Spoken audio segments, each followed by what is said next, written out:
Alors, on va passer à la deuxième partie, le temps 2.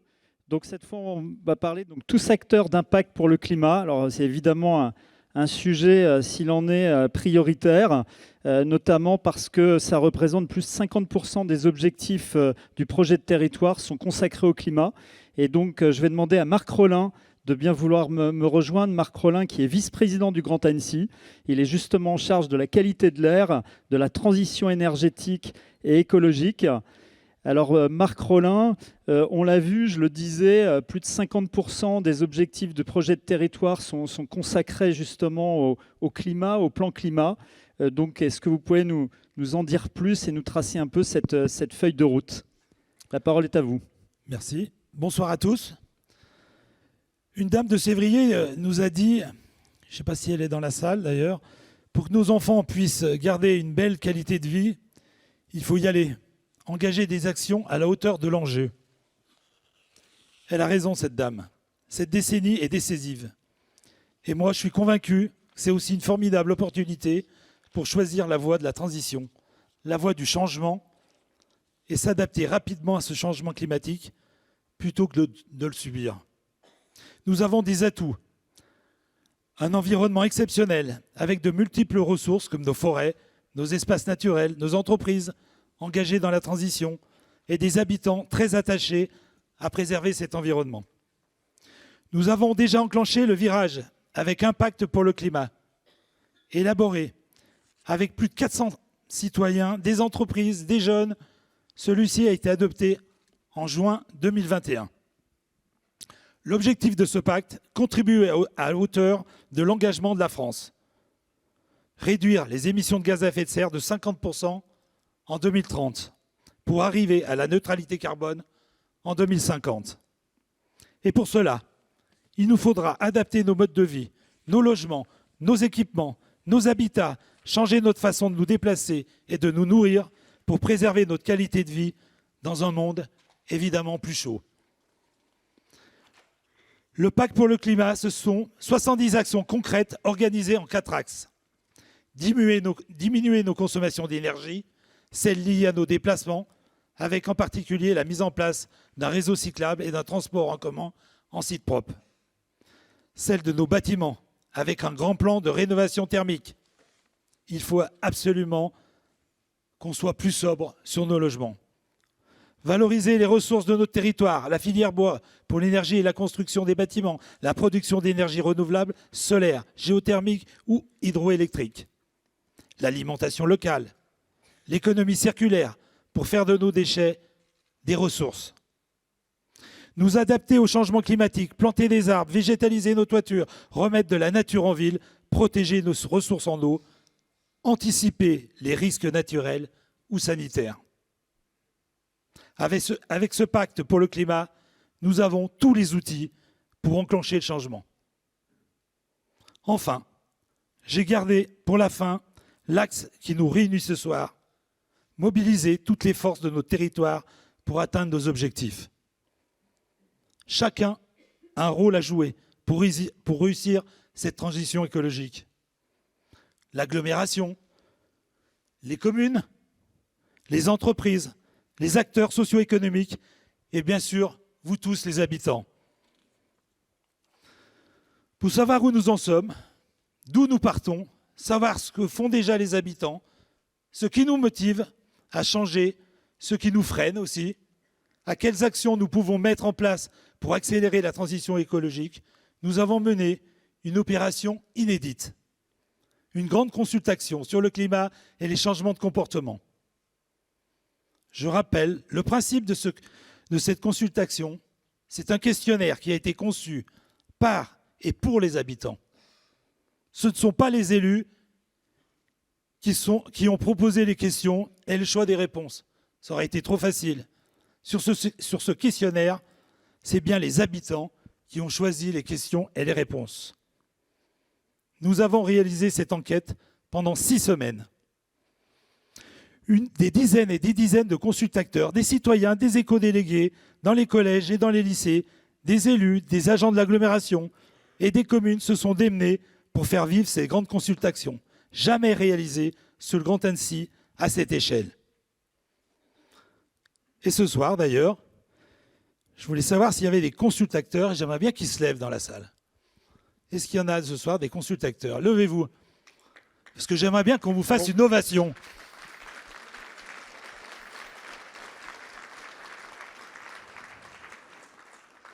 Merci à vous, vous avez été formidables. J'avais promis d'ailleurs que j'inviterais à déjeuner celui qui ferait remplir le plus de questionnaires. Et donc je tiendrai ma promesse, mais j'inviterai pas une personne, mais plusieurs personnes à venir discuter avec moi de cette consultation autour d'un bon repas dans une des plus belles communes du Tour du Lac. Je ne citerai pas laquelle. Pas de nom. Je précise aussi pour nos vice-présidents aux finances que le repas sera payé par mes soins pour faire des économies à notre collectivité, car celle-ci en aura bien besoin dans les mois qui viennent. Un grand merci donc à tous ces bénévoles que sont ces consultateurs qui sont allés dans les établissements scolaires, dans les entreprises, les événements sportifs, les fêtes, les commerces, pour recueillir opinions et idées des habitants du Grand Annecy sur la façon d'accélérer cette transition écologique. Grâce à eux, ce sont près de 3800 questionnaires qui ont été remplis. Vous verrez, un peu plus de 3200 ont été passés à l'IFOP pour être dans les temps.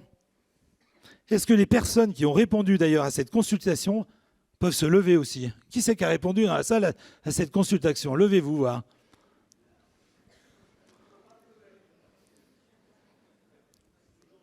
Ah, c'est pas mal. Merci d'avoir pris le temps. Merci à vous d'avoir pris le temps de répondre à ce questionnaire. Je vais laisser à présent la parole à M. François Cros, directeur du pôle politique actualité département opinion de l'IFOP, qui va nous présenter les principaux résultats de cette consultation, je rappelle, hors norme. Merci beaucoup Marc-Rollin, merci beaucoup, merci à vous. Alors effectivement, on a la chance d'avoir d'abord avant François Cros, on va avoir Laurent Sablic. Alors ces deux personnes sont en visio, on les remercie. Donc Laurent Sablic est le directeur associé de l'agence Grand Public. C'est l'agence qui a accompagné justement les équipes du Grand Annecy pour mener à bien cette consultation. Alors si la technologie fonctionne, on devrait les voir apparaître sur l'écran derrière moi. Donc on va avoir Laurent Sablic de... Voilà, merci beaucoup, monsieur. Donc, c'est vous qui avez donc, aidé, je le disais, le Grand Annecy. Alors, juste en quelques mots, nous dire en quoi cette consultation était si spécifique, comment vous avez travaillé sur un sujet, si on l'a bien compris, qui était tout à fait original. À vous la parole. Oui, avant de laisser la parole à François Cros qui va vous détailler les résultats, je voulais revenir en quelques mots sur la méthodologie. C'est vrai que les résultats qui vont vous être présentés dans un instant sont issus, comme vient de le rappeler Marc Rollin, d'un dispositif très particulier et qui est différent des sondages et des questionnaires quantitatifs classiques. En effet, l'agence Grand Public a conçu cette consultation, de façon à ce que, comme ça vient d'être rappelé, ce soit bien les habitantes et habitants qui construisent le questionnaire, mais aussi que ce soit eux qui le portent auprès des autres citoyens. Alors, le résultat que vous allez voir de ce point de vue-là n'est pas parfait. On ne va pas vous dire que c'est parfait, que c'est absolument d'une rigueur complète, parce que ce ne sont pas les mêmes formulations, les mêmes échantillons que dans les sondages classiques. Mais d'un autre côté, dans cette façon de procéder, on attrape souvent l'opinion en mouvement, c'est-à-dire l'opinion comme elle se construit dans les échanges et dans les débats qui ont précédé la consultation, et on arrive à percevoir des mouvements d'opinion que finalement les sondages et les questionnaires classiques n'arrivent pas toujours à attraper. D'un point de vue quantitatif, on va y revenir dans un instant. Vous l'avez dit, Marc Rollin, c'est près de 4000 questionnaires, 3800, 3304 qui ont été étudiés et plusieurs centaines qui attendent encore de l'être et qui vont être transmis à l'IFOP. Alors, juste pour se faire une idée de cet ordre de grandeur, si on le rapporte à la France, c'est toujours intéressant, ça représenterait 1 200 000 habitants qui auraient pris 20, 25 minutes, une demi-heure pour répondre à des questions. On voit que c'est assez impressionnant. D'ailleurs, un petit rappel, au niveau national, quand il y a eu le grand débat national, il y a eu 700 000 personnes qui ont contribué, avec une moyenne d'âge de 65 ans, très majoritairement masculin, et de CSP+, comme on dit, ce qui veut dire très clairement des gens qui ont des revenus qui sont bien au-delà du médian des revenus des Français. voilà, et propriétaires en général de leur logement. Donc on voit qu'il y a des biais aussi dans d'autres systèmes.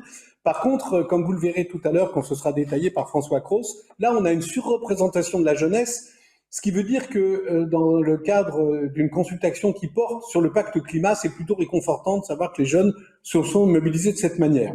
On peut aussi ajouter, et c'est à l'honneur des élus qui sont là ce soir, c'est que dans le grand débat national, pour revenir sur lui, on ne sait toujours pas quel est le résultat exact, il n'a jamais été publié, ni étudié par les chercheurs, ni raccordé à des décisions qui auraient été prises. Tandis que vous, les élus du Grand Annecy, vous vous êtes mis en mouvement, vous avez d'ailleurs porté ces questionnaires, on en a eu quelques exemples, et vous vous êtes engagé, et vous êtes en train de le faire ce soir, non seulement à le présenter, mais aussi à prendre des décisions découlant de ce que les habitants du Grand Annecy vous ont demandé. C'est donc à la fois un questionnaire très riche, vous allez le découvrir, mais c'est aussi une façon de redonner confiance à ceux qui désertent les urnes et la vie publique. C'est donc une façon de lutter contre la fracture démocratique.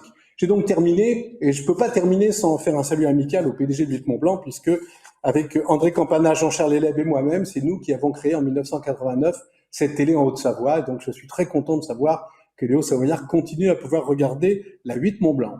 Voilà, je vous laisse la parole maintenant. Merci beaucoup, Laurent, pour ce mot. Et puis maintenant, on va donner la parole justement à François Cros, qui est lui aussi en vision. On le remercie, le directeur du pôle politique actualité, donc département opinion de l'IFOP, qui va en avant-première donc nous dévoiler les résultats de cette consultation. À vous, François. Bonjour tout le monde. Merci à l'agence Grand Public qui a réussi un travail exceptionnel en accompagnant tous les acteurs locaux pour réaliser cette consultation qui a abouti à un nombre de réponses très élevé. On va friser les 4000 réponses, c'est 4 fois supérieur aux sondages habituels qui sont publiés en France. Et ça a aussi permis, si vous passez les slides, de couvrir aussi tout un ensemble de catégories de la population. Vous pouvez le voir sur la slide suivante. En l'état de ces résultats, ce sont des résultats partiels sur 3300 individus, mais ils donnent bien sûr des données qui seront très proches des conclusions finales, puisque nous avons encore quelques centaines de réponses à traiter à l'IFOP. Et dans l'analyse des répondants, on voit qu'on a certaines catégories très bien représentées. Ce qui est relativement rare, c'est notamment les mineurs.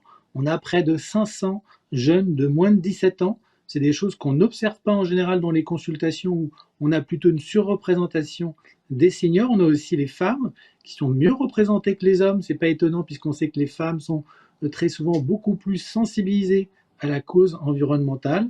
Et puis on a aussi, vous pouvez regarder tout à droite, une relative bonne dispersion des points d'enquête selon les secteurs de résidence. On sait que là-dessus, notamment les membres de l'équipe de grand public ont agi afin d'avoir la meilleure représentativité géographique dans l'enquête. Mais reconnaissons aussi qu'on a aussi toujours une légère surreprésentation des catégories supérieures qui, comme toutes les catégories plus diplômées, on va dire, sont souvent plus conscientisées à ces questions environnementales. Alors, comment expliquer ce succès? D'abord parce que, tout simplement, les habitants, ils aiment leur territoire. Si vous tournez la première page, vous arrivez à la première réponse, vous allez voir qu'au fait, voilà, une des raisons pour lesquelles on a eu ce beau taux de réponse, c'est parce que on l'aime, ce Grand Annecy. On a 82% des répondants qui pensent que le Grand Annecy est agréable à vivre. En général, on est plutôt autour de 60-65%, donc c'est pas étonnant. Nous avions vu que Annecy était aussi en tête des classements des villes où il fait bon vivre, des villes de plus de 2000 habitants. Donc on est sur un territoire assez exceptionnel, dont bien sûr les habitants ont parfaitement conscience, notamment dans certains territoires comme la Tournelle ou la rive gauche du lac d'Annecy. Mais on y est attaché aussi parce qu'on a une crainte. On a une crainte qui se dégrade, ce territoire assez exceptionnel. On a 2 répondants sur 3 qui craignent une dégradation de leur cadre de vie.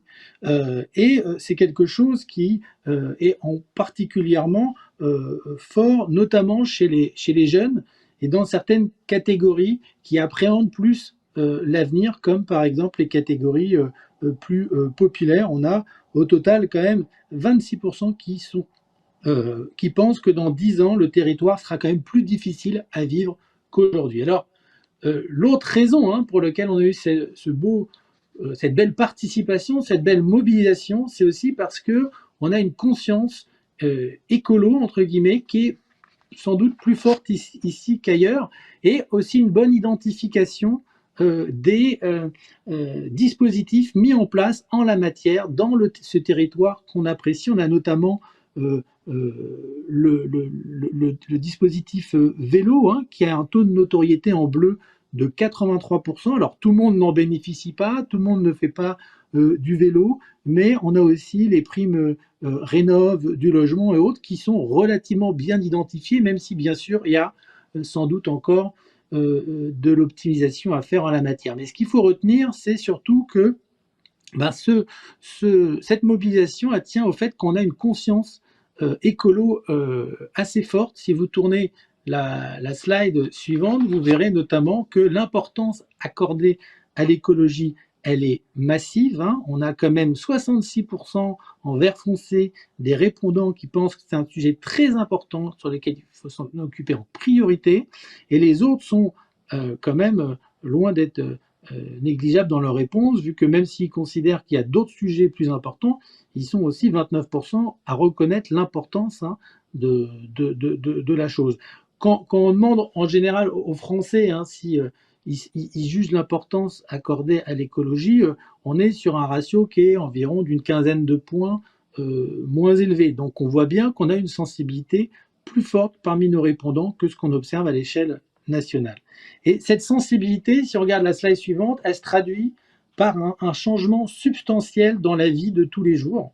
On a quand même 22%, c'est en bleu foncé, des habitants qui nous disent qu'ils ont radicalement changé leur mode de vie et qu'ils essayent le plus possible d'intégrer le respect de l'environnement dans leur vie quotidienne. Alors, le reste, c'est plutôt des gens, 70% en tout, qui disent qu'ils ont commencé à changer, mais qu'ils aimeraient, ils ne savent pas comment faire davantage ou qu'ils ont du mal à faire plus au quotidien. C'est bien sûr parmi eux qu'on doit agir en priorité. Je vous dis qu'au final, on a quand même 92% des répondants qui disent qu'ils ont déjà commencé, soit radicalement, soit un petit peu. En moyenne, chez les Français, on est plutôt à 52% de personnes qui disent qu'ils ont changé leur mode de vie récemment à cause du changement climatique. Donc là, on voit bien, ça confirme bien cette sensibilité à la cause environnementale qui est sensiblement plus forte ici qu'ailleurs. Mais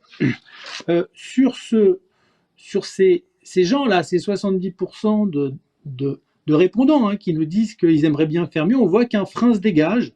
Il y a bien sûr l'idée que je voudrais bien en faire plus à condition que tout le monde s'y mette, mais le vrai facteur qui se dégage, c'est le frein financier qui se dégage parmi tous les facteurs qui peuvent empêcher de faire mieux en la matière, et notamment chez les jeunes, les 18-24 ans, la moitié d'entre eux nous disent que c'est parce qu'ils n'ont pas les moyens financiers qu'ils n'en font pas davantage pour le climat. C'est quelque chose, bien sûr, qu'il faut avoir en tête au niveau des élus et des responsables. Alors, la suite, c'est pour aller plus loin en matière de climat, que faut-il faire? Et bien sûr, la première chose qui ressort, c'est la question de la mobilité, qui est centrale. Le premier enjeu prioritaire pour réussir la transition écologique, c'est les transports et la façon de se déplacer, mais la nature, la biodiversité arrive quand même à 17% chez l'ensemble des répondants et presque 2 fois plus chez les mineurs qui sont beaucoup plus sensibles à cette question de la nature, de la flore et de la faune. C'est quand même important à signaler. Mais cette importance accordée à la mobilité, on le voit sur la slide suivante, il ressort notamment sur que faire en termes de priorisation des actions en matière de transport. On a notamment la gratuité des transports, comme vous le savez, qui a été expérimentée cet été, qui sort très nettement et qui confirme le lien avec ce frein financier qui était exprimé notamment par les jeunes. Et puis on a aussi des éléments plus techniques comme augmenter le nombre d'arrêts des transports en commun, la fréquence et bien sûr les pistes cyclables qui sont pour beaucoup un élément majeur pour améliorer les conditions de déplacement doux au quotidien. Mais tout ça, on est plutôt sur le global. La question qui était posée ensuite, c'était le rôle de chaque personne. Et quand on regarde un petit peu le rôle de chaque personne, on voit quand même que si on va aborder les questions des élus, des entreprises, des consommateurs, on voit que sur les acteurs perçus comme les plus impactants pour agir sur le changement climatique, ce qui arrive en tête, c'est quand même les élus. C'est aux élus, aux communes du Grand Annecy de s'occuper de ces questions. Mais il y a aussi les entreprises qui arrivent à 16%. Les grandes entreprises doivent agir en priorité. Et ça, c'est un élément qui ressort notamment chez les jeunes. 27% des 18-24 pensent que ce sont aux grandes entreprises d'agir en priorité. Donc, se dessine bien cette question de la responsabilité. D'ailleurs, on la voit dans la slide suivante. Quand on demande aux gens, certains pensent que les petits gestes quotidiens comptent, d'autres pas. Concernant le rôle des habitants, de quelle affirmation êtes-vous le plus proche? Et là, on a de manière très nette le sentiment que oui, il faut faire des petits gestes, mais ils ne sont efficaces que si les élus et les entreprises s'y mettent aussi très sérieusement. Et donc, on retrouve cette importance accordée aux élus et aux entreprises, notamment sur les jeunes de 25 à 35 ans, qui sont souvent parmi les plus sensibles à ces sujets. Alors, sur le rôle des entreprises, on voit quand même qu'on n'est globalement pas dans une logique de ce que certains appellent, à tort ou à raison, l'écologie punitive. En tout cas, on voit bien que dans ce qui ressort spontanément, on est plutôt sur l'idée que bien sûr les entreprises doivent s'y mettre, mais elles ne changeront, l'offre ne changera que si la demande change. On est bien sûr là dans l'idée que on est citoyen et consommateur à la fois, et que c'est en faisant pression par ce que l'on achète qu'on fera aussi évoluer les entreprises dans le bon sens pour le changement climatique. Alors si on regarde la question suivante, celle-là on était plus cette fois-ci sur les élus, et on voit bien que là aussi on retrouve la notion de collectif. Ce qui ressort en tête, c'est qu'il faut que les élus impliquent davantage les habitants et les entreprises. S'ils décident tout seuls, ça ne marchera pas. On ne peut plus être dans une logique autoritaire, verticale. Il faut bien sûr associer massivement les habitants en la matière. Et justement, comment on les associe? C'est le dernier volet de la présentation. Comment on les associe? Eh bien, d'abord sur les leviers de mobilisation. Ce qui ressort notamment, c'est un besoin de désirabilité de la cause environnementale. On a 32% des habitants qui nous disent qu'il faut rendre l'écologie plus fun, plus désirable aux yeux des gens. C'est particulièrement fort, notamment chez les jeunes. 44% d'entre eux citent cette notion de désirabilité en la matière. Et puis on a quand même la notion de faire primer le concret sur l'abstrait. On sait bien que pour beaucoup, l'environnement, c'est parfois un peu trop complexe à cerner comme enjeu, et qu'il faut le rendre plus lisible et plus concret au quotidien. Alors, la dernière question, pour conclure, c'était une question ouverte, ce qui est en méthodologie et ce qu'il y a de plus pur. On n'a absolument pas guidé les réponses des habitants. Là, on retrouve sur la question de quel changement seriez-vous prêt à faire pour lutter contre le changement climatique? Et on retrouve bien sûr cette notion de mobilité. 54% disent qu'ils pourraient changer leur manière de se déplacer. Donc c'est bien ce qu'on avait vu aussi dans les questions fermées. On a la question de la consommation. 36% disent qu'il faut avant tout changer leur mode de consommation, notamment pour agir sur les entreprises. Et on est un petit peu moins aussi sur l'énergie, les consommations d'énergie. Et ça, c'est aussi un effet de contexte. On est en plein hiver, les gens ont froid, il y a les questions des factures d'électricité. On sait bien que c'est un sujet auquel actuellement les citoyens sont extrêmement sensibles, notamment les plus précaires. Mais si on regarde les résultats en violet, c'est pour moi les plus intéressants, puisque quand on leur demande qu'est-ce qu'ils pourraient faire, on a quand même 14% des répondants qui disent qu'eux-mêmes pourraient s'impliquer dans des collectifs et être des citoyens investis. Et ça, pour conclure, pour moi, c'est clairement le cœur de la population qu'il faut mobiliser par tous les acteurs ici présents. Merci. Merci beaucoup François Cros de l'IFOP pour cet intéressant ces résultats de consultation. Je vais immédiatement demander à Marc Rollin, s'il vous plaît, de réagir. J'ai dire que là, vous avez la pression, non? Déjà, merci à l'IFOP de nous avoir rendu les résultats de cette consultation dans un temps très court. Encore merci aux consultateurs et merci à tous ceux qui ont pris le temps de répondre à ce questionnaire. Déjà, je voudrais, avant de répondre à votre question, faire un petit clin d'œil aux personnes qui doutaient du succès de cette consultation et qui se demandaient, ou qui se demandent peut-être toujours, à quoi va servir tout cela. Et je leur réponds. Je leur réponds qu'il y a une multitude d'enseignements pour nous élus, mais aussi pour tous les collaborateurs du Grand Annecy qui travaillent pour la réussite de ces changements.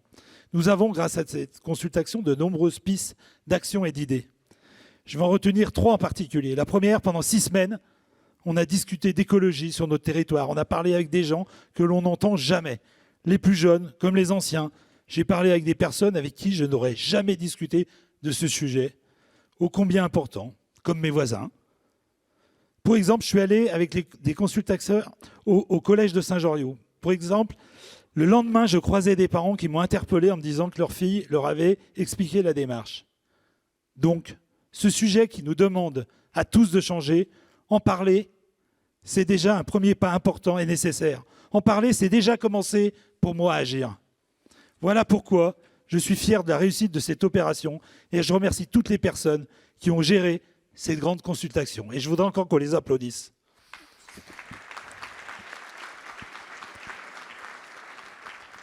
Le deuxième point qui, pour moi, me fait réagir, est que pour la plupart d'entre vous, l'écologie est un enjeu prioritaire, en tout cas très important. Cela tombe bien, le Grand Annecy, par le biais de sa présidente, a souhaité, sur son mandat, investir des centaines de millions d'euros. Donc votre souhait nous conforte à continuer sur cette voie et agir et accélérer les actions en faveur de la préservation de notre environnement.